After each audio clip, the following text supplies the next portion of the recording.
Hai semuanya, di video sebelumnya kita udah lihat tentang routing di Angular. Lalu sejauh ini kita sudah bermain dengan data, tapi sebenarnya kalau kita lihat data kita masih statis atau kita tulis sendiri.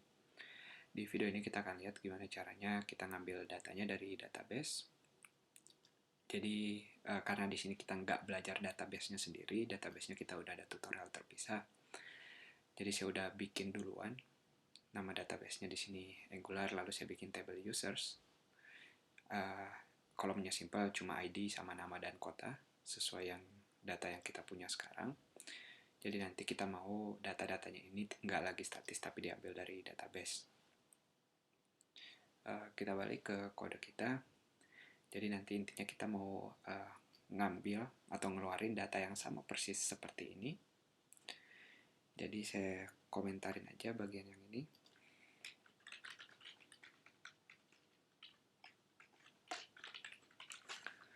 Lalu untuk berinteraksi dengan file lain, karena kita nanti akan melakukan request AJAX di sini, kita akan menggunakan service HTTP dari Angular yang disediakan. Untuk metodenya, karena kita cuma mau ngambil data, kita pakai get, kita nggak pakai post di sini. Lalu untuk parameter pertama, atau satu-satunya parameter di sini, filenya mau ngambil dari mana. Kita akan bikin misalnya db.php, atau saya kasih nama yang lebih jelas data.php, dan kalau berhasil .success seperti pada jQuery, kita ingin melakukan anonymous function ini. Lalu di fungsi ini sendiri, jadi intinya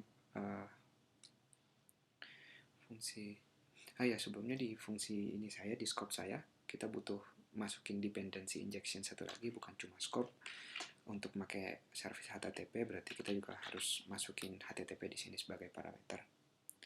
Lalu balik lagi di sini, ingat kalau di jQuery, kalau kita pakai success function ini, kita harus nyediain tempat buat datanya nanti buat diterima.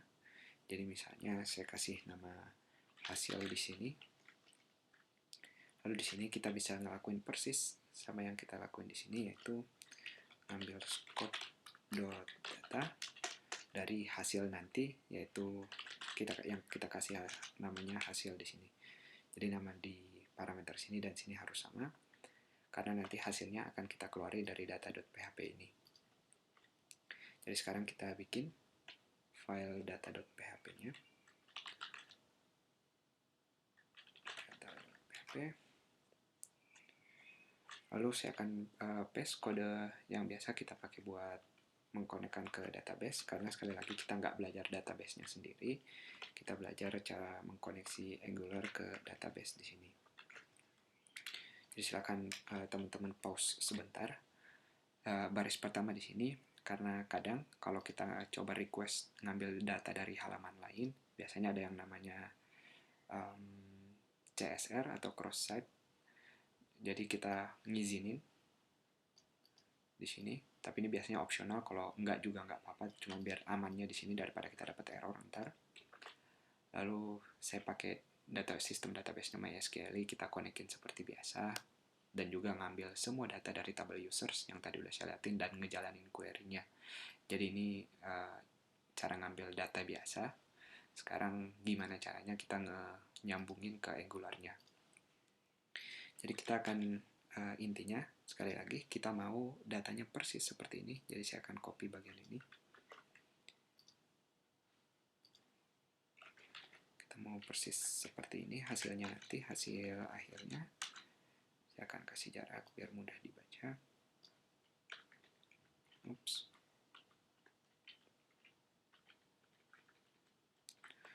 Kita komentarin. Ini cuma buat acuan kita aja. Jadi tujuan hasilnya seperti ini.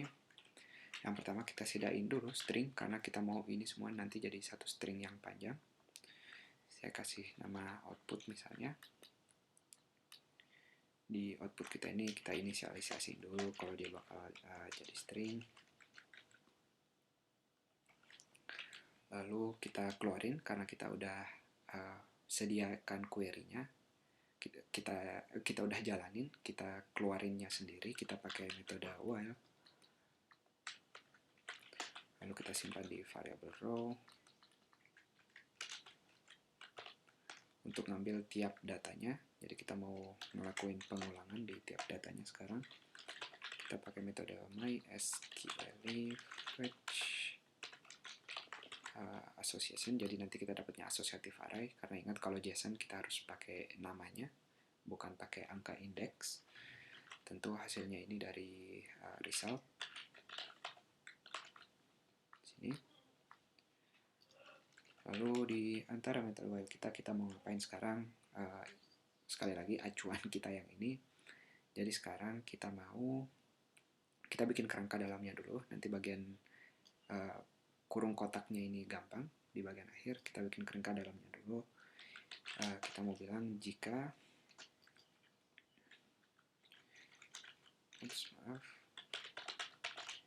jika si outputnya ini nggak kosong,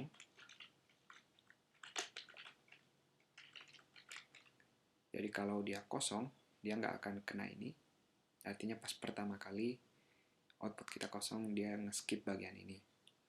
Kita mau kalau bagian ini nggak kosong, kita mau nambahin koma. Jadi kita nggak mau komanya ada di awal, tapi setelah ada datanya baru kita mau ada komanya.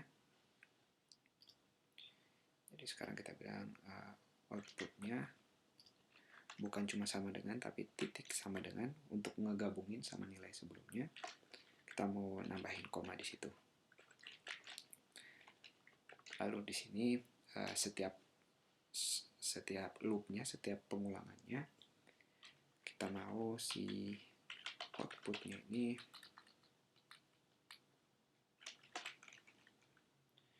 bikin formatnya ini harus hati-hati. Saya ngambil satu tanda petik dulu, yang isinya nanti kurung kurawal, lalu nama. Dan ingat pada JSON kita harus kasih tanda petik di bagian key-nya. Jadi ngebedain ini punya JSON yang tanda petik 2 ini.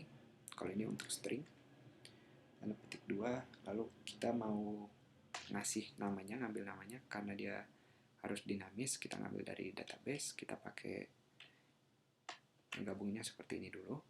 Kita mau meng-concatenate istilahnya. Lalu row, nama tabel kita nama. Di antara kurung persegi ini kita masukin nama.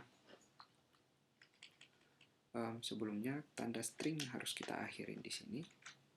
Hati-hati. Lalu kita gabungin di sini dan kita mau mulai lagi di sini stringnya. Lalu diakhirin seperti ini. Kita belum mau langsung habis. Ingat kita mau ngelakuin pengulangan. Jadi kalau 3 kali data, bentar, kita mau ada koma di sini. Nama. Ini harus hati-hati juga, jangan sampai kecampur. Kita di sini 2 tanda petik. Jadi pasangan key value ini dibungkus dengan tanda petik 2, tapi stringnya sendiri kita pakai tanda petik 1, karena harus beda, kalau nggak dia bakal bingung nanti ngerendernya. Jadi setelah ini harus benar-benar hati-hati. Kita mau diakhiri dengan tanda petik juga, karena kita mau nanti saya lihatin aja ininya hasilnya nanti, karena kita mau di bagian namanya juga hasil dari ini jadi string. Jadi kalau sekarang saya output dulu biar teman-teman lihat. Saya keluarin di sini aja langsung. Print _r si outputnya, dan kita matiin scriptnya.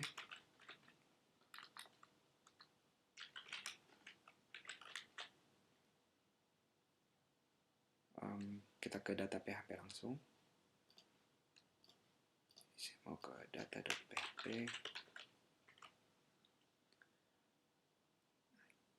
Teman-teman lihat, ini string kita sekarang sesuai yang kita mau. Kalau JSON ininya harus dalam tanda petik, dan juga sepertinya tanda petiknya kita salah, harusnya di sebelum tanda semikolon ini atau tanda titik 2.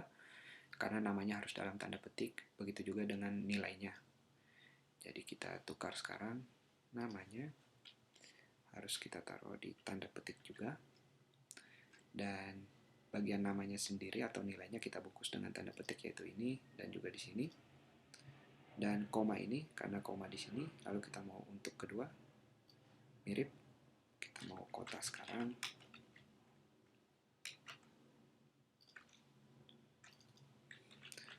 Hati-hati, pokoknya mainin tanda petik 2, tanda petik satunya. Dan kita belum mau buka kurung Kurawal di awal ini. Kita baru koma, lalu kota di sini, titik 2, nama kotanya sekarang. Lalu di akhir, karena kita udah bagian akhir, kita nggak perlu koma lagi, tapi kita perlu tutup kurung sebagai akhir ini. Jadi karena dia while di sini pengulangan, untuk data kedua dia bakal ngulangin, dia akan ngecek di output ini, karena dia udah nggak kosong maka dia akan kasih koma. Jadi koma di sini tugasnya untuk koma yang bagian luar ini. Kelihatannya ribet, tapi nanti kalau teman-teman silahkan ketik, diulang-ulang videonya, nanti akan jelas. Kita lihat hasil akhirnya. Kalau sudah benar, kita bisa lanjut. Bisa refresh. Bagus sekali. Kita lihat semuanya sesuai ekspektasi kita, yaitu hasilnya seperti ini. Sekarang berarti kita udah bisa taruh outputnya di antara kurung persegi seperti ini. Jadi langsung aja kita kasih nilai baru untuk si output ini.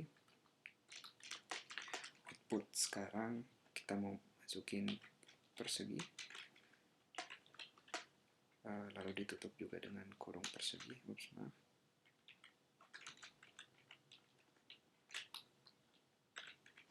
Dan jangan lupa kita mau masukin nilai output yang sebelumnya, yaitu string panjang tadi yang isinya sudah persis seperti ini.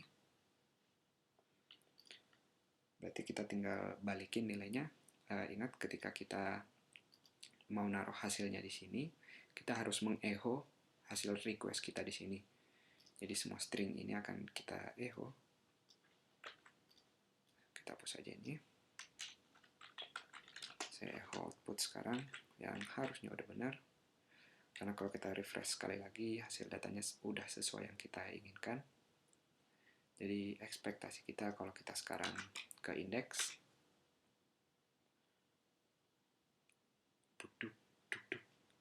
bagus sekali, semua datanya sesuai yang kita inginkan.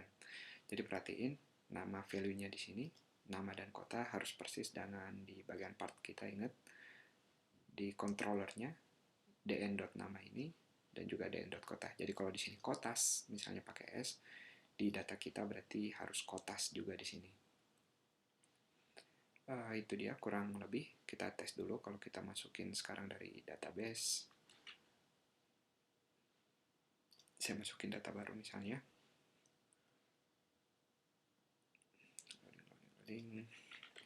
Koko dari Lampung dia. Go. Dan kita coba refresh di indeks kita.